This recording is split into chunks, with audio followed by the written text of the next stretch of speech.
All right. Well, welcome everybody. John Moore, who is the esteemed founder and host of this ZWAC show, makes a point to always start on time each month. So we're going to continue that tradition as close as possible. I'm Susan Kinsella, sitting in as guest host for tonight's show. I think that most of you know me, but for those who don't, I've worked in the recycling field for something like 40 years. My primary focus has been on the buy recycled side of the chasing arrows, and especially recycled papers, although that's opened up lots of other directions for me as well. I worked for much of that time with Conservatory, both when it was the company that developed the first markets for recycled paper in North America, and then when I turned it into a nonprofit organization that championed environmental and recycled content purchasing. And now I'm executive director of the Recycling Archives Project, which is a project that was initiated by Dan Knapp and Neil Seldman. Through the archives, we are gathering just amazing interviews with people who pioneered many different aspects of the recycling field, and that embraces a very wide range because, of course, today's recycling hierarchy starts with reduce and reuse even before it gets to recycle. So tonight, we want to talk about how a prominent Berkeley, California company integrates reduce, reuse, and recycling into a successful, thriving 45-year-old business model that combines commitment to, as they put it, people, profit, and the planet. Now, for those of you in the audience, if you come up with questions as we go along, feel free to put them into the chat, and we'll try to get to some of them at the end. So, welcome, Dan Knapp and Mary Lou Van Deventer. Thank you. Thank you. I want to talk about your business model, Urban Ore, and how it furthers the goals of zero waste in Berkeley and the greater San Francisco Bay Area, as well as how it provides a model for similar reuse enterprises that could be established in many other places as well. Now, my understanding is that Urban Ore has close to 5 decades of fascinating history. There is so much there that, frankly, it could provide many days of great discussions. But tonight we've only got an hour and a half, so we want to jump right into gathering just a snapshot of what Urban Ore is today and why it's so important to reuse, community, and recycling innovations now and also for the future. So, Dan and Mary Lou, let me start by asking you for a short description of what Urban Ore is and what people see when they first come to your establishment. What they see is a large building of 30,000 square feet. And then there's an extra two acres stretching to the east that is full of building materials, used building materials for the most part. This is the 30,000 square foot building. The building used to be a pipe manufacturing plant. It's a steel building. It's got an asphalt floor. There's lots of windows, so there's lots of natural light. And on the roof are 265 solar collectors that collect solar energy all day long. So, that's a very important thing. The cars in the show, some of the cars that come in, but we all day long have people coming with cars and trucks, either bringing things to us or walking away with things that they've purchased. Mary Lou? I guess I'd first like to say that in terms of the corporate priorities, I'd like to rearrange the priorities that you mentioned, Susan. I'd like to rearrange them just a little bit to put planet first. Thank you. Okay. Excellent. Because planet, and you'll see over my shoulder here, I'm a former environmental journalist, and for me, the planet is first. If we save the planet, then we can argue about everything else. If we don't save the planet, nothing is to be argued over anymore. The green clouds are, this is a NASA image from 1999. NASA wanted to know the composition of the atmosphere, and so they were going gas by gas, and they turned the methane green, and then they put the planet in action. And this is just a screenshot from an animation. And it turned out the methane spins to the poles. So methane is 35 to 100 times worse than carbon dioxide for global warming, climate change. And people have been confused about why are the poles melting faster than we expected. Well, I think if you look at the methane, you might have an opinion of something that might be tested for or calibrated for, but it looks to me like the methane is heating up the poles really fast. And the thing about methane is that the largest human-created source of methane is landfills. So we need to prevent landfilling. So for urban ore, for me, the planet comes first. And so it's planet, people, profit. And when you walk into urban ore, we started out, I say our feet are in the dump, because we started out salvaging for reuse at the city of Berkeley dump, which was on the landfill surface. That's where Dr. Orr was. He was the one who first started salvaging, wearing a virtual lab coat to protect him, I think, from the cooties. And it validated his existence and validated the concept that he was testing of whether salvaging for reuse could work as business. And by golly, it did. And ever since then, I have said that urban ore is a sociology experiment that worked, because we receive discarded things coming in, and then we transform the waste into wealth by the very technical process of wiping things off and putting on a price tag. And then we display it. It took us several years before we understood that we were in the retail trade, but now we understand that. And so we put a price tag, we wipe it off, clean it up, display it just as though it's merchandise.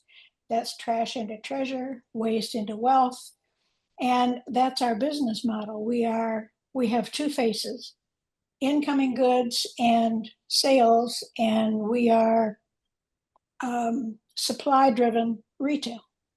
So when people walk in, they see a bunch of stuff to buy. Thank you. So I want to sort of separate those for a minute and talk about how do you acquire the items that you end up selling at Urban Ore. And I think one of the most unusual things that I know of is the salvaging side of the business, but there's also other ways that you get items for resale, right? Yes. Well, let's go back then to the beginning at the dump. There we were salvaging and doing retail on the dump surface, so there was no building. Mm-hmm. We didn't even have a truck that we could haul metals to a buyer with.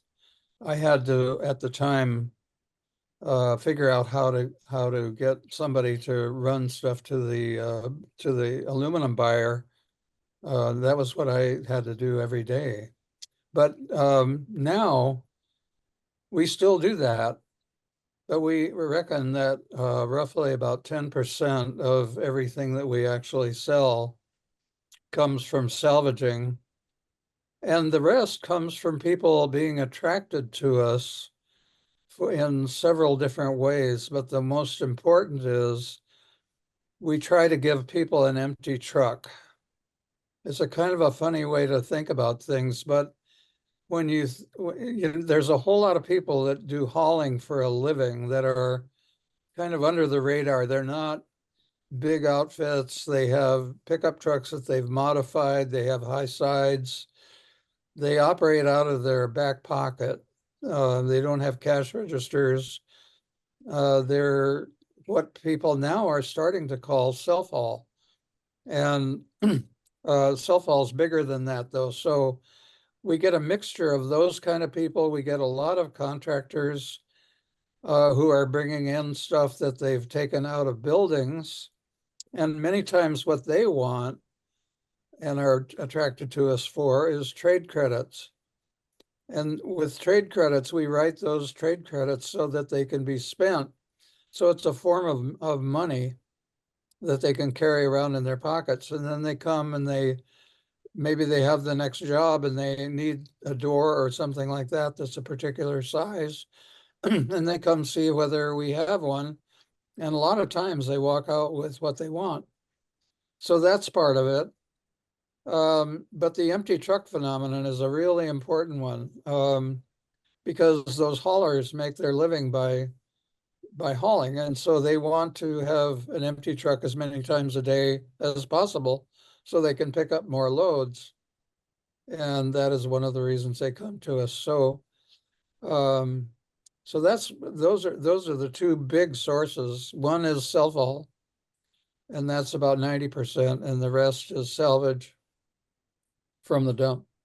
What's an idea of, I mean, it seems like so much stuff is getting thrown into the dump that could have been reused. Like, what's an example of the kinds of treasures that you can pull out of what people thought they were just throwing away?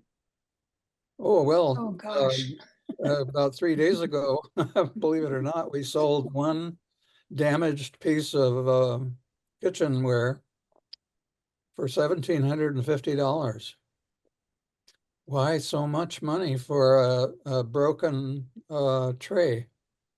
Well, our internet sales department guy and his partner, who is the assistant manager of that department, looked at the thing really carefully, and they found that it was made of sterling silver. Not Oh, only that, but it was 5 pounds of Serving tray. sterling silver. yeah. Serving tray. Yeah. So it's a serving tray with a broken leg. Well, they sold it for $1,750, and the state got about 300 of it, because whenever we sell anything, we charge sales tax. And so the state and the local governments, like City of Berkeley County and so on, all get a cut of what we make. That's what sales taxes do. So for example, last month we sent a check to the, well, not a check anymore, we do it all electronically, but $37,000 worth of sales tax went to the state of California to be distributed among various governments. Including local government. Some other treasures that we might find in the dump. People bring us the most valuable things that come to us are either brought in or we pick up through our department called the outside trader.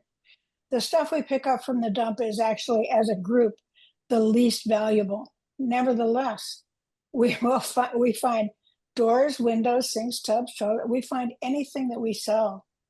People will toss. It's amazing. Either it doesn't occur to them to bring it to us, or they don't have the time. People are very, very pressed for time, especially if, for example, they're doing an estate clean out or something like that.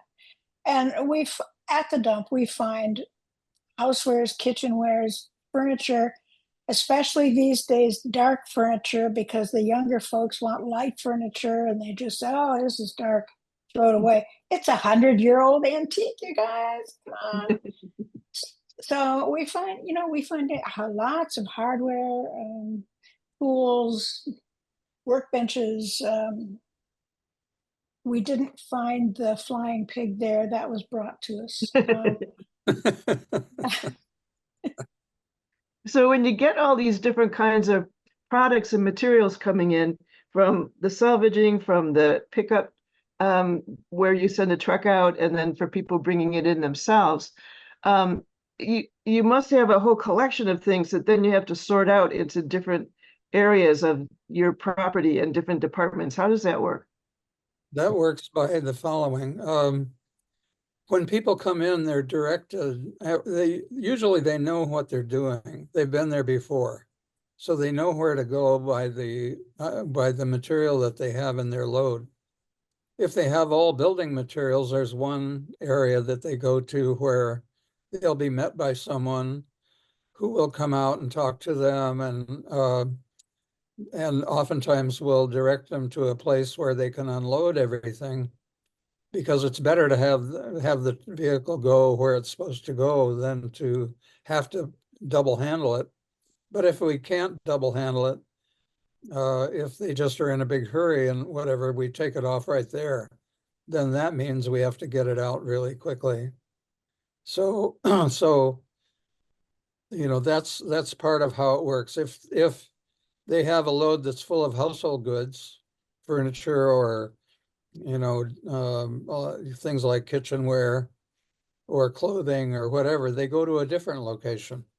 So we kind of try to split the loads up in a way, and we have different receiving people that do different kinds of receiving. And that's a skill that you have to learn. It's a big bargaining skill, among other things, because people bring us things sometimes that they think is valuable, but we don't. Well, what do you do then? Well, you work something out. Sometimes it means we reject the load. That can raise tempers and make things a little bit more difficult, but fundamentally it works really well, because the more people use our place, the more they understand what we can take and what we can't take. And they basically understand that we can't take everything. We actually sent to landfill. Last month, we sent nothing to the landfill off of our site. Normally we send anywhere from 6 to 8 tons. That's all out of roughly 8,000 tons a year. So we're at near zero waste, very, very close to zero waste. Mary Lou? Well, I would like to point out that we have 2 receiving doors.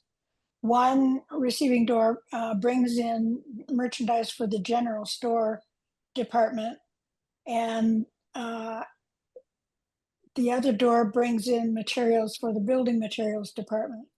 The building materials department receiving work is much simpler. The materials are heavier, and the building materials department actually takes up about 2 acres. The receiving department takes up just under the 30,000 square feet that we have inside the building. If you count receiving in, then general store takes up, I guess, about 70%, 75% of the floor space. But that's the department that has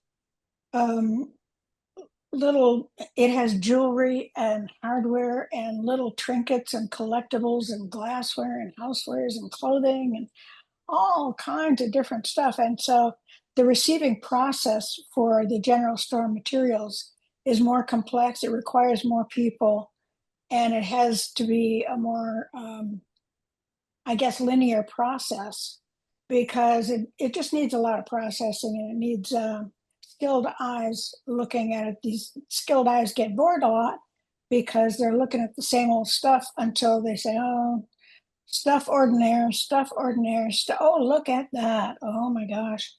And they'll see something even that I am still seeing new things every couple of weeks. I saw there was instead of a rocking horse, there was a rocking bunny, and it was somebody's handmade bunny. There was a rocking chair for a rocker for an infant. It was very, very well done. So there's always something new that comes in, and you need people with skilled eyes who know what they're looking at and who have computers around to do a lot of internet research on pricing, for example. So Mary Lou, when did you come into the company, and what's your role versus what Dan's role is? Oh, well, let's see. He and I met. He and I met about 1 month after the company was officially found. Well, no, we actually met before the company went official. We had started seeing each other socially. We met through work because I was working for the state. He came and gave a presentation to my agency, and I was assigned to be his project manager to do a think piece for the agency. So I was assigned to manage him, which I don't know of anybody who can do that. But we did develop. It didn't take very long before we began to get. He brought coffee and croissants, and oh, that's nice. And so we got a little personal, and it didn't take very long. And then I left the agency and stayed with him. So we moved in together about 2 months after he first filed to pay sales taxes with the state of California. The company began as a 3-person partnership in October 1980, and it incorporated in July 1981. So he and I got together on a personal basis. We moved in together right away, and that was January 1981. So it's been a while. And then, but I was working for the Sierra Club at that time. So I worked for the Sierra Club for 2 years, and then I went freelance for several years. And when I first went freelance, Urban Ore became a client. And then that was about 1983. And I finally became an employee in 1992 because Dan said, look, it's time. So I became an employee. And the difference between what he does and what I do right now, he's the general manager. And so he's my boss. I keep telling him. He says, yeah, yeah. Yeah, that's his response. The reason I laugh is that it's the same way, the other way around with Mary Lou. Who can boss her, really? She's a Dutch. You can try. She's a very stubborn Dutch person. I am. I'm Norwegian, It's so true. I get along with everybody. But You're a Viking, you're the those conqueror. Dutch people, they're different. Well, we're traders, that's all. So what he does, he pays the bills. Right now, he pays the bill. He invented the whole door. He's done every job in the company. Fundamentally, he started as a landfill salvager, and I worked his way. I wouldn't say worked his way up. I would say worked his way around inside the company, and he has done everything from being the guy who washes the glassware to the guy who developed the whole door and window systems that we have that are fundamental to the success of building materials, because customers can walk in and say, I want a door of such and such a size, and we can point them to the rack that has that door size. Depending on whether it's half glass or full, so Dan invented Dan invented the whole categorization of the company, and he worked in every phase of it. Right now, he pays the bills and works on the oral history project, the archives project. What I do, currently my title is special projects manager, which means I do whatever I want. But I have been I have been operations manager, and I have been administrative manager, and I helped set up the books and the accounting system, and I set up most of the HR systems that are constantly being tinkered with, and developed forms, and I do advertising, and I've done a lot of public testimony. I just do what needs to be done. Okay, thanks.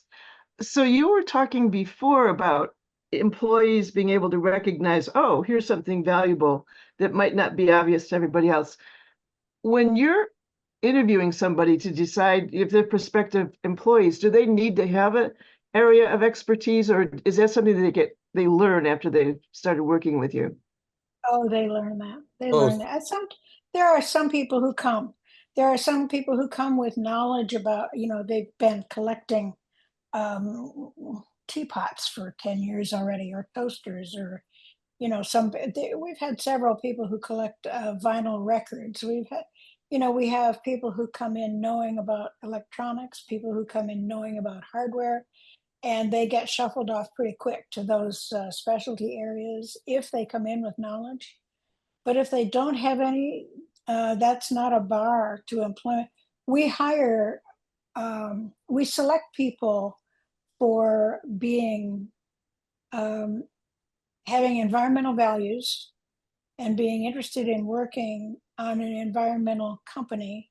We select them for being interested in doing physical labor as well as intellectual labor. We select them for liking people. Do they like people? They gotta like people, because we have a lot of, every transaction is an individual transaction with another human. And you need to like people a lot to get along, or to be happy in your function. And if you're not having fun, respect, respect is really Respect is very important. It's critical. And if you're not, we basically we like to select people for who's going to have fun there, because if you're not having fun, what are you doing with your life? Mhm. Geez.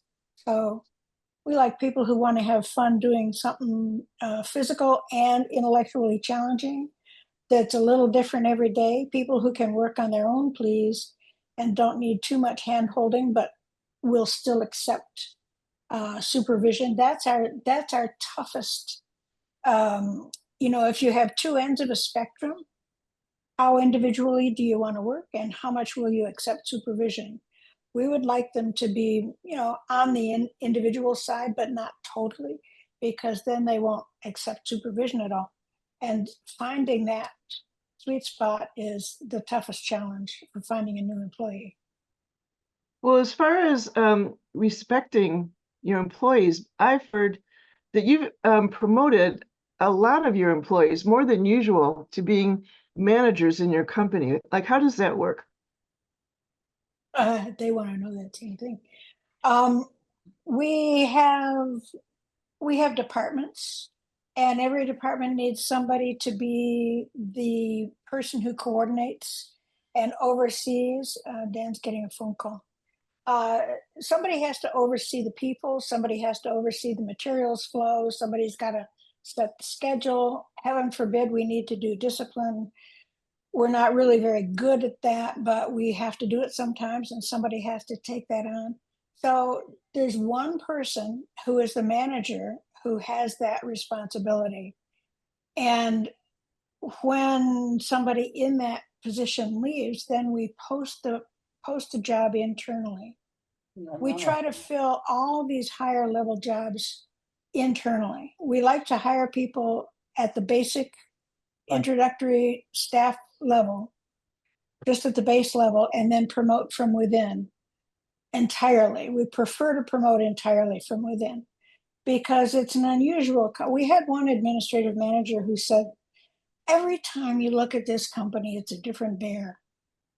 And it is. And it's, Mhm. if you find, to promote somebody, it's so helpful to have somebody who already understands what the company is about, which takes a minute. It's not immediately obvious. They have to have been there for like a year or two, and then they say, "Oh, I see." Then they might be eligible for promotion, but they can't get promoted until there's a hole, until there's a vacancy. So we only promote people when there is a vacancy, and we post the job as being available, and we may have a couple of people who compete for it. Sometimes there's no competition because everybody knows that, Rocky Raccoon wants that job, and I don't want him. I like Rocky Raccoon. I don't want to face off with Rocky Raccoon. So sometimes people don't go for it. So therefore, we're developing ways where people can get raises without necessarily having to accept organizational responsibility. And you So, can become an expert in your field, in your merchandise field, but you don't have to oversee humans. so you're saying Do that there's discipline. several different departments, and each department Yes. has a manager and an assistant manager.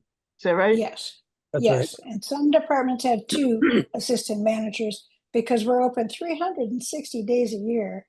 And we got to have a manager always there, Yeah. some level of manager. Yeah. We also So- have specialists, and that's part of the company right now that's growing really rapidly.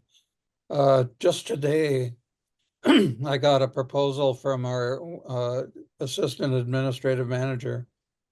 We've been working for about 4 or 5 months now on a complete list of specialist positions. I got 4 pages of specialist positions for every single department we have, including admin. There's 7 departments, either 6 or 7 departments, and every one of them has a whole bunch of different specialists. And so, each specialist is a way to get a raise, $1 an hour Mhm. raise. You become a specialist, you kind of take over that particular area. You don't do it all because we're 7-day-a-week operation, so you can't do it all. But you do as much as you can. And you also acquire a lot of expertise because you're specializing in a particular kind of thing, whether it's, say, for example, bicycles. Well, we get hundreds of different bicycles, and some of them are really high end, and some of them are really low end, and some of them are full of parts that are worth more than the bike itself. And the parts themselves can be sold separately, and there's a whole big area for that. And that has to be maintained. All this stuff has to be maintained. And that's what the specialists do. I wanted to show you something. This is a little card that popped up when I was sorting some old papers. We're putting together a lot of old papers right now. And this is something that I used to do once in a while because I just like doing it. And it's some little cards. And what I've done is in 3 hours on one day, I priced art. And here's what I came up with. A big oil painting, village scene, 1700s, $1,200. An oil painting for Chinese New Year, $150. A ceramic something or other, $15. Brass lady's hand, $85. Blue glass carafe, $45, etc. Adds up to $1,681. Hmm. Later, another day, this is February, in 2017 is when this happened. I did $860 in 4 hours. That's the kind of thing that a specialist does. They price the high-end stuff and they monitor the pricing. And when the pricing is too high, it sits there too long, then they come along and they change the pricing. And they're all empowered to do that. So everything that we do is taught. And it's really fascinating to me as a sociologist because this company, more than most, runs itself. Mhm. It has a hierarchy, and the hierarchy is important. But the company, when I was running it, I was thinking, well, here I am, the general manager, I'm running the company. Then it came to a point where I couldn't do that anymore. That was 3 years ago. And had always been wondering, well, what will happen if I am not there anymore? And I've basically not been there anymore, except that I participate in a lot of meetings by Zoom and on phone calls and stuff like that. And then they need something signed and I sign it. I do all that kind of administrative work. But it's just a really interesting phenomenon to me that something so complicated, so completely weird and strange and wonderful can actually run itself. Wow. Yeah. Well, to modify that, it's true. First of all, it's true. But to modify it slightly, you also need an operations manager who, like Max Wexler, when he was operations manager, who will set a tone by working himself half to death and being willing to supervise other people and train them and make sure they know what they're doing. And if they need a soft shoulder to cry on, HR is over there.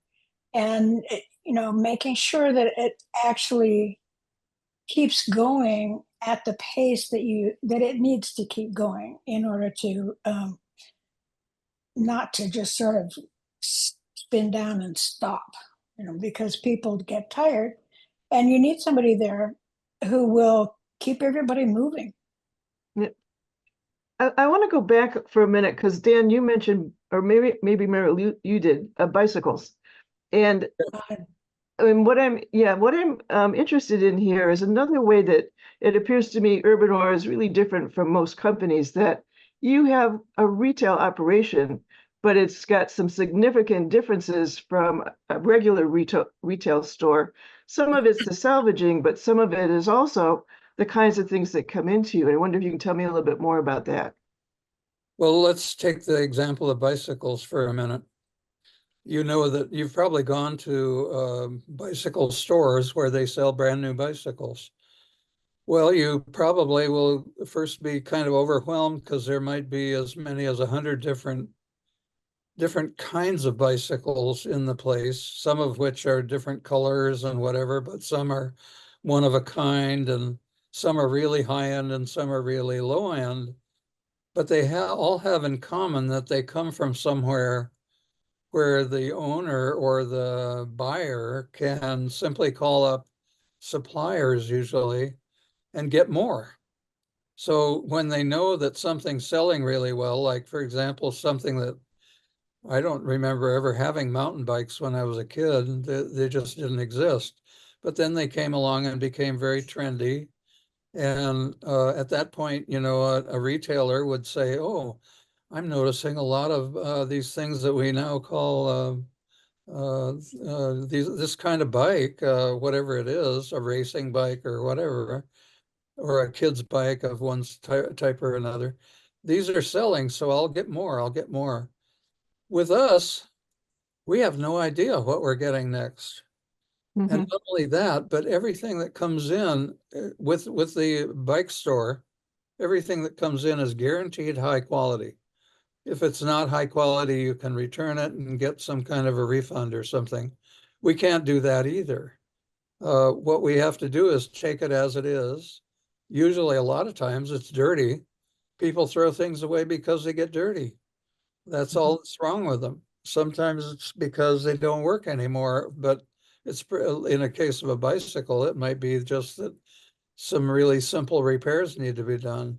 Mhm. So, and then you might have something that's worth quite a lot of money because bicycles nowadays, the new ones can be thousands of dollars and they get discarded too. So with us, we're always dealing with stuff that is all by itself, it's unique to itself. It might be in a category, but you can't just do category pricing. You can do category pricing by thinking of a range of prices, a high and a low. But even then, you're going to make exceptions every once in a while because there's going to be something that's going to be extremely high or extremely low and or everything in between. And it's all a matter of quality and appearance and just educated guess. So all that Mhm. that's the intellectual side of it. You're always sorting, you're always thinking, you're always looking for these qualitative differences, and you're looking at the quantitative side of it too. So do What you set a particular price on products, or do people bargain for what they buy? people bargain, Yes, you bargain all the time. both, both. Well, one of the ways you bargain is that you're open to people saying, well, I want to group things together. So they bring you a whole cart full of stuff and you're really busy today. And so they say, well, here, you know, here it is. And I'm thinking, well, I've got to write all this down and get an individual price for everything. But here's this other customer demanding my time. What am I going to do? And they say, well, I'll just offer you $200 for the whole lot. And I say, well, make it 225 and you're on. They say, fine. And we go to the cash register and they punch it in and then they're off. Goodbye. And that's what you do. You're constantly doing things like that. And all of your staff is empowered to do the bargaining with people, is that right? You have to be, yeah, because the place Yes, is huge. It's 3 acres. Mhm. And so you can't be running around asking the boss for a price. You can't do it that way. It doesn't, it's way too, you know, it's very, here we are, you know, here we are in the sink area, for example. Now there's a lot of things there and not, the cat's not for sale, by the way. Uh, but anyway, there's a lot of he things there. actually died a while ago. It's kind of an old picture. Each one of those has a certain kind of history to it. And it might be really old and it might be really new and it might be really charming and it might be really ho hum. And all those kinds of considerations work into what you're able to do. Plus, Mhm. you're always being driven by the need for more space because more stuff comes at you every day. And if your racks are full like these are, you're pretty motivated to make a deal with anybody that comes along that wants anything that you can get rid of so you have more space. Mhm. So that's why Mary Lou came up with a slogan, which I think is brilliant. We're supply-driven retail, which is really weird, but that's just the way we are. We're weird. Yeah. Well, you talked about a little bit earlier that people can become specialists in their area, which then increases their take home. And I think there's other ways that you've created incentives for employees to excel at their work and all of that. Can you tell me a little bit more about that? Mary Lou, you do that one, okay? Okay, when I interview people who think they might want to work at our place, one of my big sales pitches to them is to say, we expect you to work hard. You're going to be doing physical labor, you're going to be doing intellectual labor, you're going to get all the required lunch periods and breaks and that sort of thing, but it's hard work. So we expect you to be honest. There, you won't be there 24, you won't have worked 2 full days before somebody will offer you money. If you're a salesperson, somebody will offer you money out amongst the inventory and they'll say, well, I tell you what, you have a $20 price tag on this, but I'll give you 10 and I don't need a receipt. So that's code. And they hand you, or they throw at you, they hand out to you a $10 bill. If you take that $10 bill away from the register, you're fired. But because they want you to take that $10 bill and they'll walk out of there, having bought it at half price, and they don't want the receipt, which means that both the employee and the customer are going to stiff the company completely. So the employee will be stealing, and you won't work there 2 full days before somebody will make that offer. Mhm. So it's very, very important that the employees are honest in some kind of self-enforcing system. So what the company says, and it's my advertisement to an applicant, we expect you to work hard. We expect you to be honest. And when you put in all that work, on your next paycheck, you get some of the proceeds. So the company shares 15%. We used to share only 10% until January 2022, 3 rather. When Max persuaded Dan and me, he twisted our arms and knuckled us under. And so in January 2023, we share 15% of incoming sales income. So you work hard, and on your next paycheck, the company shares 15% of gross revenue among all staff, share and share alike. Everybody gets the same per hour share. So that encourages honesty. It encourages teamwork. It encourages people to encourage each other to stay honest and to keep working hard. Because, you see Rocky Raccoon, he's sometimes a bad actor, and he'll just lay over in the corner and go to sleep. And if he does, he is stealing from you, because you're going to share with him equally the revenue that you are generating, and he's off sleeping. Oh, what's going on? Kick the bottom of his shoe and say, Rocky, wake up, get to work. So the company shares 15% of gross revenue, not including whatever we collect for the state in the form of sales taxes, but company revenue, 15% gets shared equally among all employees according to the number of hours you work. Oh, It's critical. It's critical to the company culture. It's critical to establishing this a self-reinforcing and self-regulating system. And it underlies many of the company norms in complex ways that are hard to, you couldn't have predicted it. You just notice it after it starts to work. Thanks. Really started with me. I was I am a sociologist, and I thought about the incentive system and how to increase sales when I was running building materials. And I set up the system initially for it to be an individual incentive. And I won't go into how that was calculated, but it was very funky because we didn't have cash registers at the time. We were operating with wallets of all things. Everybody had a wallet, and you had a certain amount of starting change that you started the day with, and then you just work out of your wallet all day long. But as an individual incentive, then you calculate that at the end of the day by looking at who made what sales. And whoever made the most sales makes the most money. Well, what that did sociologically was it created a hierarchy of the old guy, the ones that were really good salespeople figured out that they could do the sale and move on to the next sale and not have to load the material up and get it out the door.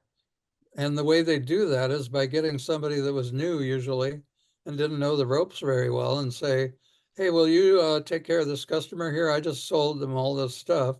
And then that person has to do all the work of loading and getting the person out the door. And meanwhile, you go on and make another sale. Well, I changed that. This actually happened.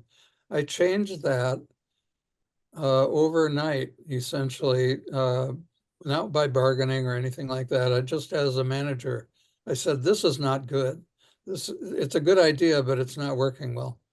So what I did was I made it universal. I said, okay, from now on, we add up all the receipts and everybody gets a share equally. When I did that, the best salesperson we had quit right then. Kabam, he was gone and he never came back.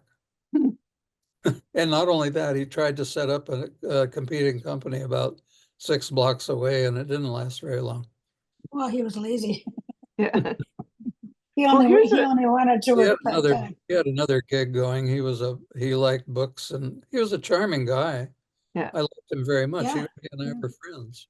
But Well, here's a point that I think is especially important for recyclers to know about because of something that you've achieved. Because as I understand it, most of the recycling programs nationally are funded through local government contracts with hauling companies, and the haulers are responsible for both collecting trash and also collecting recyclables, and also now often compostables as well. But what it does is it leaves companies and organizations that are totally focused on recyclables out of the funding loop, even though they're handling a good portion of the discards that otherwise would have been going to the haulers. So, but my understanding is that you at Urban Ore have achieved what sounds to me like a groundbreaking agreement with the city of Berkeley that recognizes that you're part of, you should have part of the pay also because you're performing a service to the city that even the haulers are not able to because you're getting stuff that's not going into the landfills. So I just wanted to find out, tell us more about that and how that happened. Can I do that one, Dave? sure, go ahead. In 1970s, well, the real answer is that the city of Berkeley owns and operates its own system. So it doesn't have the kind. You're totally correct about the monopoly contract. For a franchised hauler, the franchised hauler has no incentive to recycle, and especially no incentive to reuse, because the franchised hauler is interested in being a hauler. And the more they can automate and take humans out of the equation, humans are very pesky and difficult to supervise, and it's herding cats all day, every day. And many people in large industries don't want to have to do that. I come from the auto industry, and boy, one of the first industries to use robots all over the place, that was the auto industry, because the engineers knew that all you need is one mechanic for a whole bunch of robots. And the robots never give you lip, and they don't ask for extra breaks, and they don't need vacation pay. But a franchised hauler, a garbage hauler, is going to want to automate their trucks, because the job of a garbage man or a garbage person is a very dangerous job, and people who before the trucks that had all this what do you call it, the equipment that does all the work, you pick it, all this heavy work equipment. Mhm. Before the hauler, before the garbage operator, the truck driver had all that, picking up garbage cans damaged more. No garbage man retired from old age. They all had bad backs, because you pick up a garbage can and you don't know if it's going to weigh 20 pounds or 100. And your back, after 10 years of that, or 20 years or 30 years of that, you're not going to have much of a back left. You're going to have a terrible time. So the garbage truck drivers, they want all this equipment. Well, they should have it, because it's their bodies, that they're putting on the line there. Well, and the company that employs them wants everything. They want uniform processing for all materials. Well, Urban Ore knows better than most how diverse those materials are. The diversity is imagine everything you would find in a shopping mall and put it into a pile. Well, that's a lot of diversity, and we see the diversity. But a garbage company wants to see a uniform processing method. So the garbage company gets a monopoly contract, and they want to handle everything the same way. And they do handle it the same way. And that's how you manufacture garbage. You take all kinds of what would have been recoverable resources, and you put them all together in a pile, and you smash them in a compactor truck, and you take that truck around on a route, and you run that compactor 10 times on the very, very diverse materials that you have inside, and then you dump it onto the surface of a landfill where a compactor vehicle runs over it, and its job is to smash everything, and it does. Well, that's garbage manufacturing.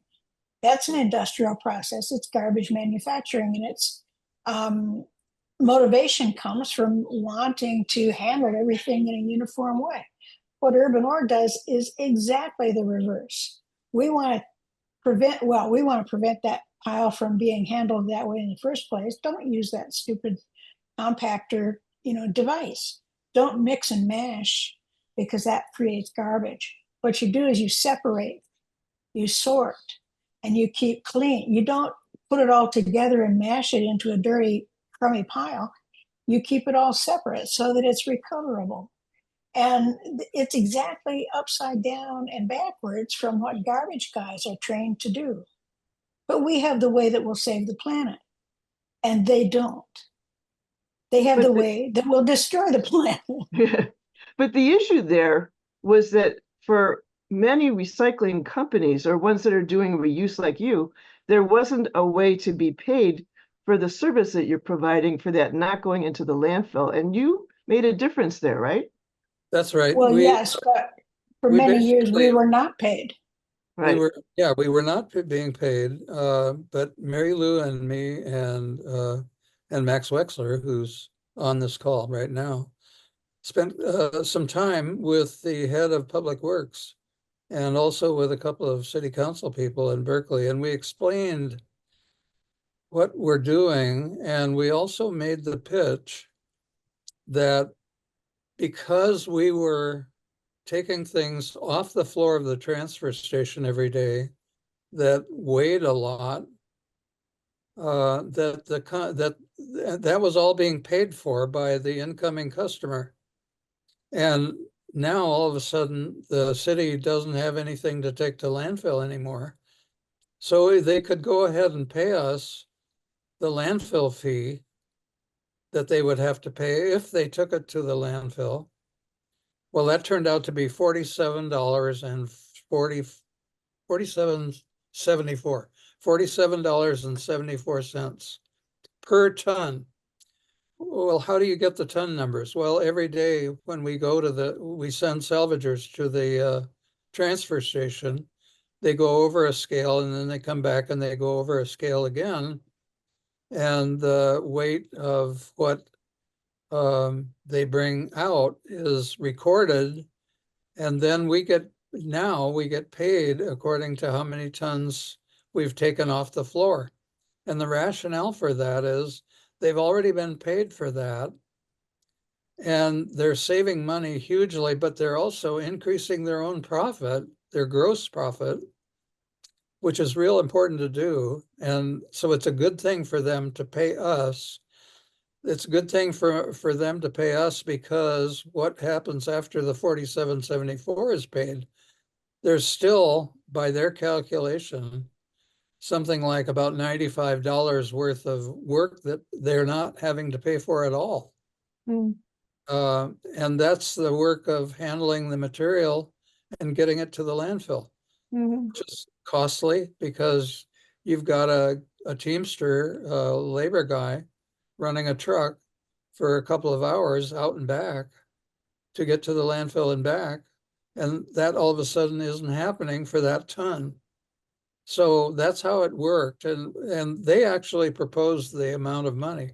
We went in asking, I think, for $40, you can correct me if I'm wrong, but it was just a wild ass guess as to what that might be worth.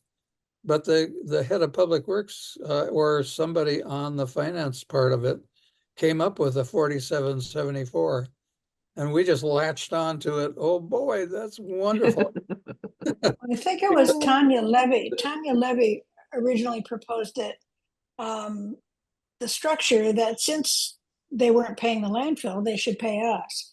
Uh-huh. Because there was a moment when we were always having location problems, and we had trouble finding a place just to put our stuff down and sell, and we had to move 4 or 5 times. And finally, we ended up being evicted from our location, and we didn't have any place to go.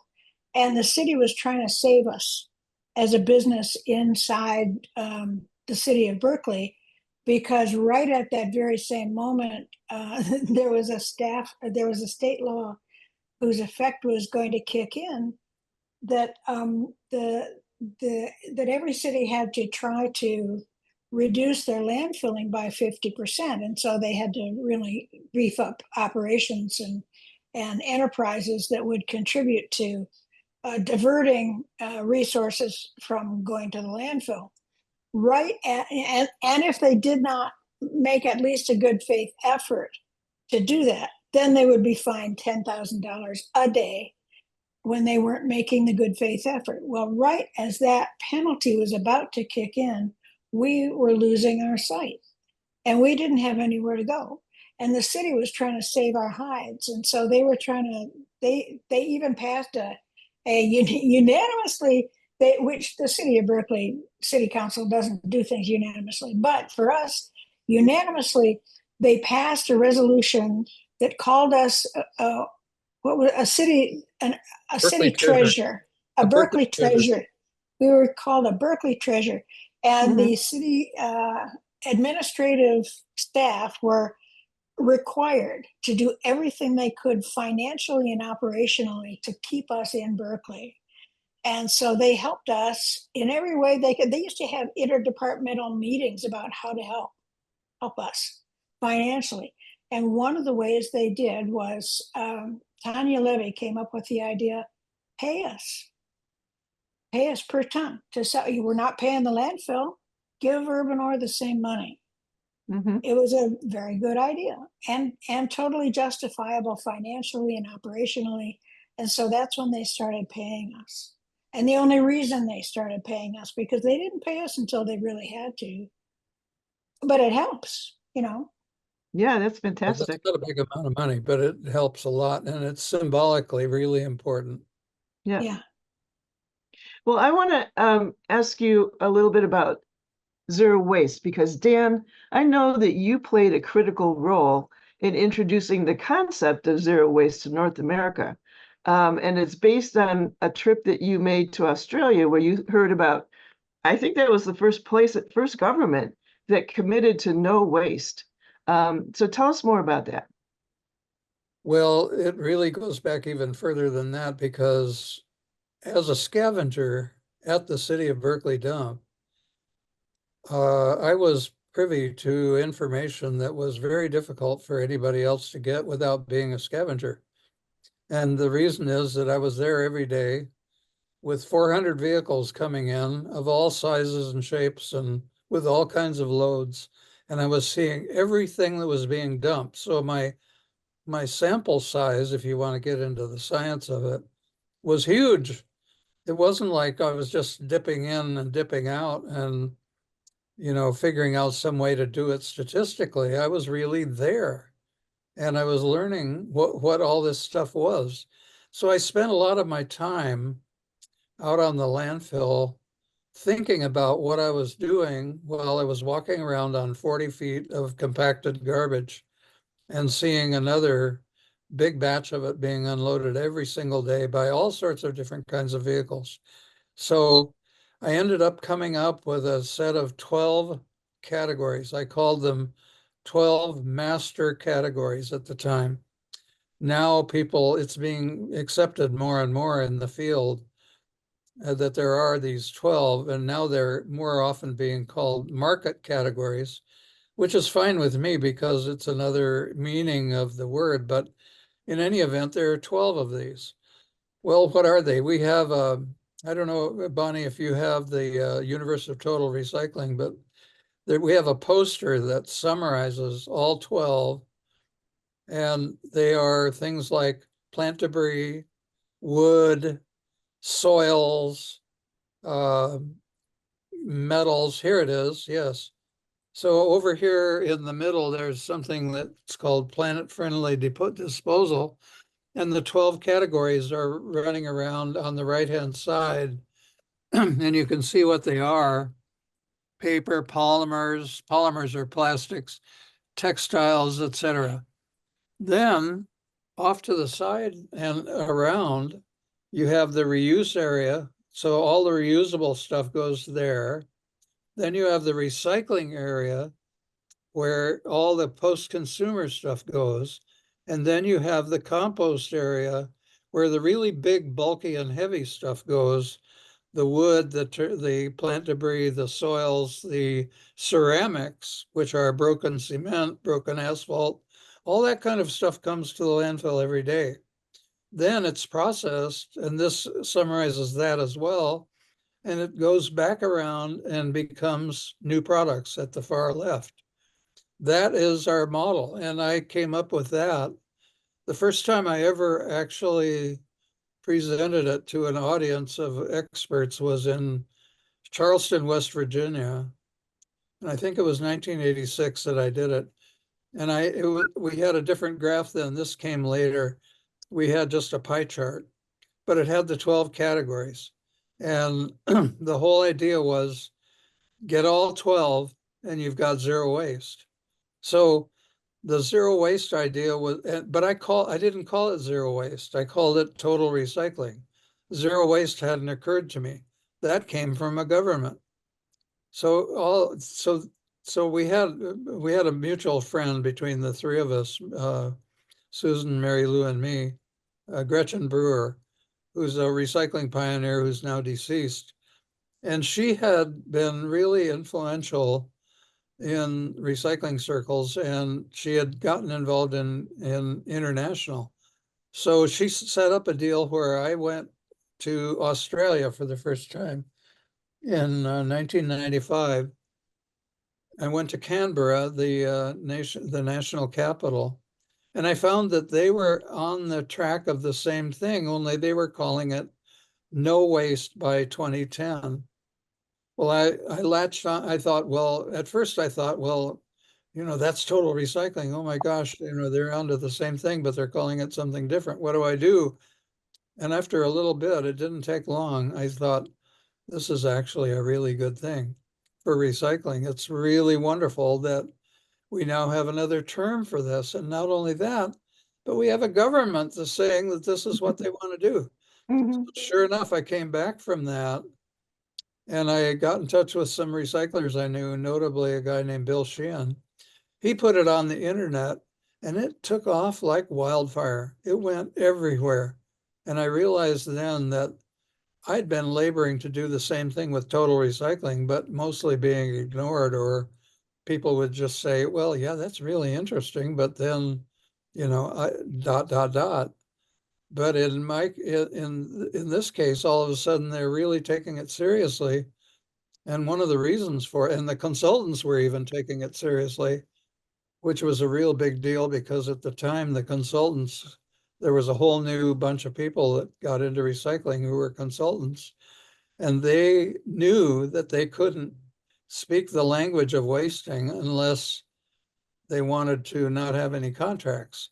So they had a real hard time thinking about things the way we were thinking about it, because we didn't have that kind of skin in the game. So anyway, it just suddenly took off like wildfire, and that's where and eventually no waste became zero waste, and it became zero waste here in the States, because right away, as people started latching onto the concept, they realized that there was another way of speaking about it, and they came up with the idea of zero waste. I give Rick Anthony a lot of credit for that, as well as Mhm. Gil Seldman, because they had a whole bunch of people organized around this concept. So anyway, that's how it happened. Thanks Oh, for, that sounds great. So, as we talked about at the very beginning, we could spend days on each of these different areas. There's so much to talk about. But let me just sort of wrap up by asking, what are you most proud about Urban Ore? What are you most proud of? your turn, Mary Lou. I'm proud of our reputation. I'm very proud of that Mhm. because we've spent a lot of time and money on talking to as many people as we could find who would listen about zero waste and the need for conserving resources. And here's a business model where you can do it.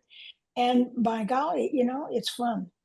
And there are so many people who really want to hear this and they really want to try it and they want to give it a shot themselves and how do you do it, so I'm very proud that we have been able to reach as many people as we have, because there are so many people who get inspired by the fact that it can be done, and they want to give it a try too. So, just seeing that we've opened the door for people's aspirations is, I guess, the thing that I like the most. And also, we don't. I'm very proud that we've kept it clean. We don't, we've helped do a lot of development of legislation, and we've never done. We have sometimes benefited from that, but we never did it to benefit from it. You just keep it clean. You keep the larger purpose in mind while you're doing all this development, and you work hard at it. And you achieve, by golly, you get something implemented, and sometime down the road you may benefit from it, but maybe you won't. But in any case, you've fought the good fight and given it your best for the larger purpose, and it just feels real clean, and it does serve the larger purpose. Because we talk about zero waste, we don't talk about the wonderfulness of urban ore. I mean, we do talk about the wonderfulness of urban ore, but we don't do that in order to sell ourselves. We do that in order to promote the concepts of let's get together and save the planet. And you can develop a money-making enterprise to save the planet and have all of your effort going in the same direction. And I like that. For me, it's a matter of fulfilling a dream that I had that was actually a national dream, back in the day when I was still a graduate student at the University of Oregon. we had something then called the War on Poverty. And before that, we had the John F. Kennedy administration. Well, he got assassinated. Martin Luther King got assassinated. His brother, Bobby Kennedy, got assassinated. So there was a huge, blockage of what might have been there. Well, what happened was Lyndon Johnson came along and all of a sudden blew up what was a tiny little demonstration project organization that Kennedy's had set up within the Department of Health, Education, and Welfare. It was called the Office of Juvenile Delinquency. Well, my thesis advisor was a guy named Ken Polk, and Ken was a criminologist, but he especially was very expert on youth problems. And so he managed to get some money out of this tiny little thing that was going in the Kennedy administration. And that money came to Lane County, Oregon, and it set up demonstration projects. Well, right about then, I knew Ken really well. We had daughters that were about the same age for one thing, but beyond that, we were just friends, and he was my thesis advisor. And so we just got to work on it. And I ended up taking jobs. I think I was in the VISTA program, Volunteers in Service to America. I was a trainer. And then I was in the community we created a new thing in the county government called the now I can't think of what it was, COAP, Community Organization Action Project. And it was a demonstration project. You go out there and you find poor people, and then you try to organize them to take care of themselves better and to make changes. And probably one of our most, in that particular phase, one of the most consequential of the things we did with those demonstrations was a group of mothers who were getting aid to dependent children. So they were on welfare and they had children. And we organized them, and they went off to Salem, Oregon, the capital, and they became a very effective lobbying force. So that was one thing we did. Another thing we did was start a credit union so that people could save their money and get a better deal on loans and stuff like that. Well, those were demonstration projects. What I'm really most proud of with Urban Ore is that we self-financed a demonstration project. And again, it goes back to Mary Lou and her way with words. She calls Urban Ore a sociology experiment that worked. Yeah. And for me, that closes a big loop in my career. It just is a source of tremendous satisfaction to me that I went from doing demonstration projects for the federal government. If I would have known then what I know now, I would have done a whole lot of things differently. I didn't know what I know now, so I didn't do them. And I'm kind of sorry about that because, in a way we lost some time there because I just didn't see that we were kind of gravitating right at the very end before we all got kicked out of the county government. But we could see that it was really important to start understanding the transfer station and the various little smaller transfer stations that were feeding materials into the big transfer station. But we were completely blocked by the county structure from doing anything. That's why I came to Berkeley. And then the only thing I really could do was to go to work for $4 an hour being a scavenger. But once I was out there, I thought, I'm doing science. Wow, this is something they wouldn't let me do in Oregon. Wow, this is wonderful. That's why he was wearing that virtual lab coat. Yeah. Well, okay, that's what I think is the most, we were a demonstration project and it worked. Thank you. Thank you. There's so many things that I take out of this conversation that we've just had, including how much creative kind of thinking had to go into everything that you're doing and how you're doing it on such a complex multi-level. But there's another level that I really love. Yesterday when I was talking to you, Dan, about this and asked, how did all these things happen with urban ore? One of the things you said, well, there's magic out there and it happens. And so I want to thank both of you for making that magic happen. Thank you. You're very welcome. Can I just make one comment about that? Dan and I were at the National Recycling Congress that was in Portland, Oregon, I don't know, 20 or so years ago. And the immediate past recycling manager from the city of Berkeley had quit her job. She was looking for another job. So she was at the national conference and she was riding up in the elevator. We were all three alone together in this elevator going from one floor to another. And she said she just wanted to ride up with us because we seemed to have some kind of link with the cosmos. Yeah.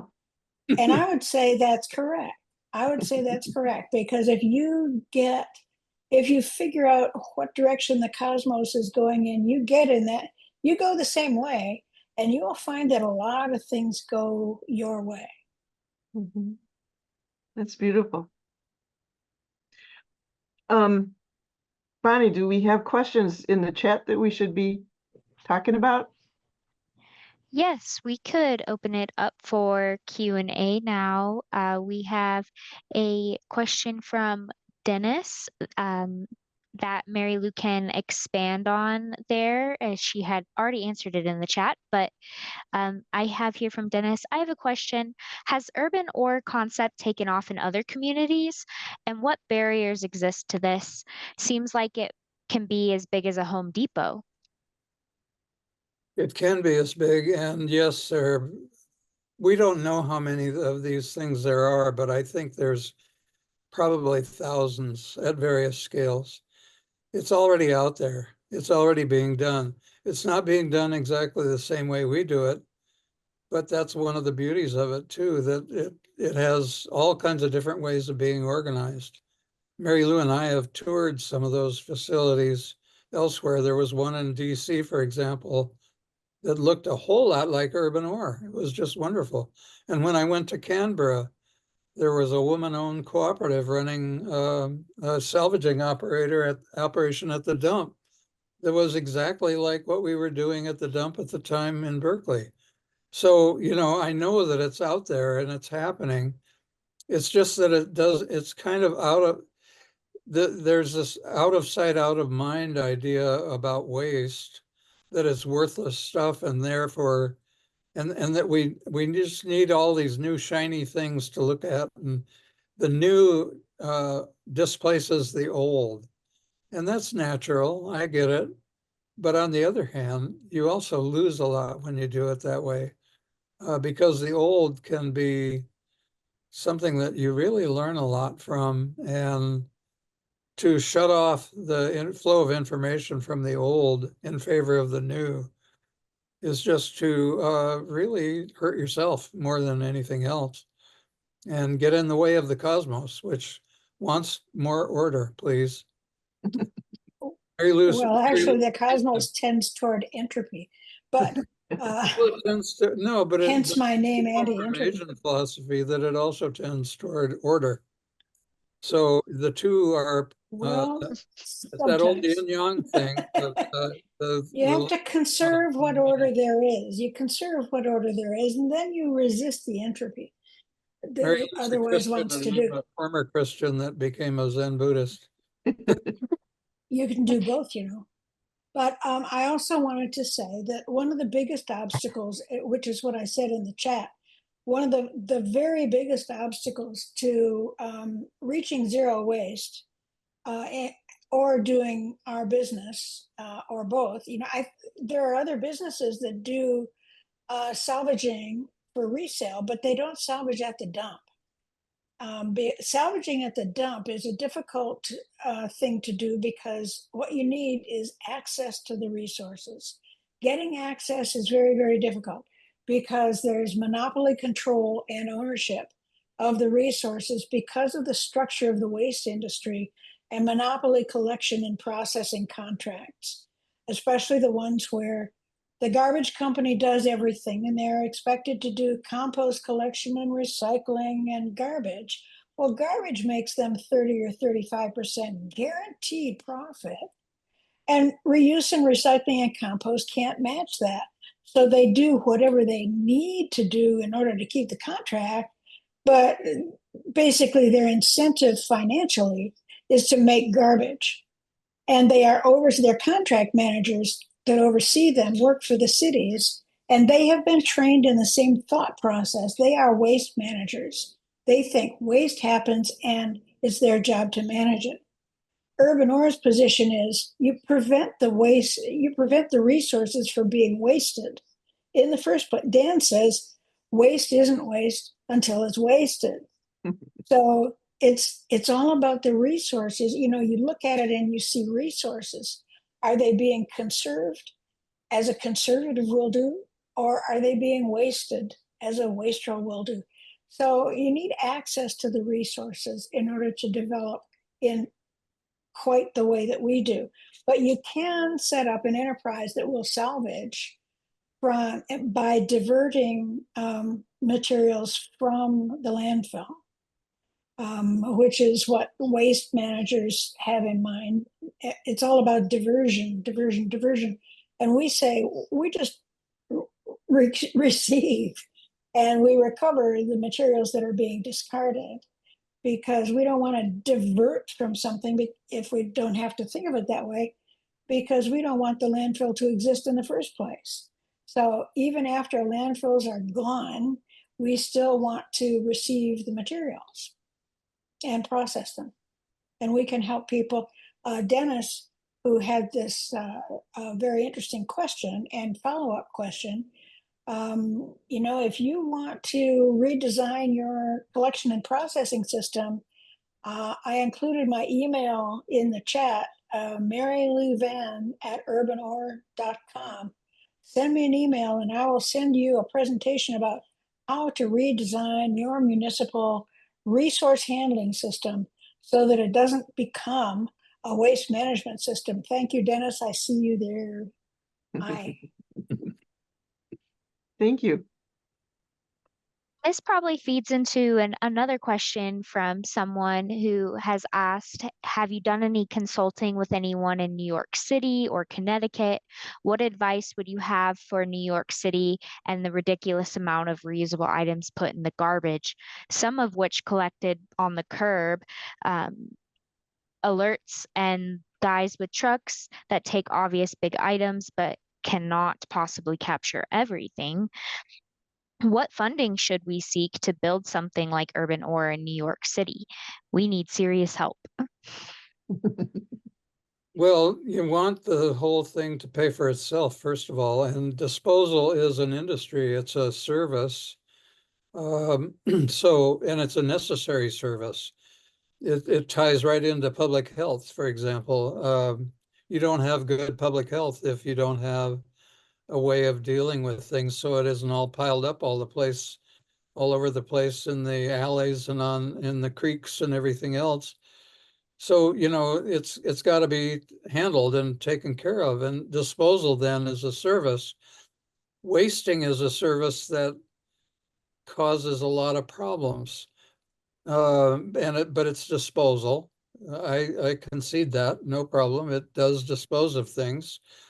But the thing that I think one of the things that's been most important in our reform of the vocabulary of recycling is to say and to insist that reuse, recycling, and composting are disposal too.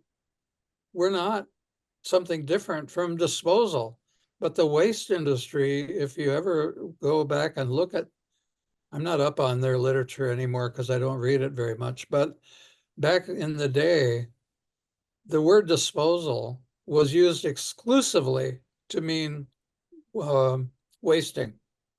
And the reason they were doing that was that they were using their superior access to monopoly through buying politicians. They were using that access to then get in and influence the regulations that govern who gets to do what, when, and how. And so what you end up with is a monopoly running disposal and using the word disposal exclusively to mean wasting. And if you say to the, what used to be that if I'd say in a big meeting with a bunch of consultants, well, recycling is disposal too, I'd almost get laughed off the stage, although it's pretty hard to laugh me off a stage. But anyway, I could feel the cross current of fear and anxiety that me saying what I was saying was causing among those folks. They're our best friends, but on the other hand, they had a hard time dealing with the idea that we were in the disposal business. And once you grasp that we're in the disposal business, then you're saying, okay, well, now wasting is hugely expensive. If you go to the city of Berkeley transfer station now, tomorrow, and get rid of a ton of material, you're going to pay $149 for the privilege of dumping it on the floor of the transfer station. And that's to cover the cost of getting it to the landfill. That's what it costs now. When we started Urban Ore, it was $4 a cubic yard. Well, that's so much less than $149 a ton. So what's happened is wasting disposal has priced itself out of the market. What that's done then is it's created this gigantic opportunity to completely erase the wasting industry entirely and replace it with reduce, reuse, recycle, and include in recycle composting. So, you know, once you do that and you do all 12 categories, you've got zero waste and you don't have wasting anymore. It's going to take a while to get there. Don't expect it overnight, but it can go there really quickly if you understand the nature of what's being disposed of by wasting. And when you go after things like soils and ceramics, and if the coin of the realm is weight, is tonnage to landfill, then the tonnage can be sharply reduced by doing the job of doing a really good job of making soil out of putrescibles, that's food and dead animal bodies and all that kind of stuff, and plant debris and soils that are uncontaminated. You can do a lot with all of that, and you can get paid up front for it with the tipping fee or with the disposal service fee. But you have to insist then that recyclers get to charge that fee. And if you're barred from charging it by monopoly interests redoing the whole regulatory system, then you've lost. So you have to then get involved in politics, and a lot of people are kind of averse to that. I get it. I didn't like politics. I'd much rather be out talking to my customers than going to a long, boring meeting, waiting for my chance to get up and talk for maybe 3 minutes. But that's what we had to do to get it going. So anyway, thank you for the time. Thank you.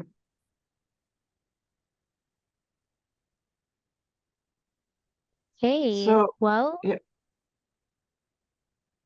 I think we might be closing out, but perhaps there is interest for part 2 in the future. That'd be great. Well, Dan and I can talk forever, so whenever you're ready. Yeah, and thank you for everybody that was part of the audience and came to listen to this too. Thank Yeah. you.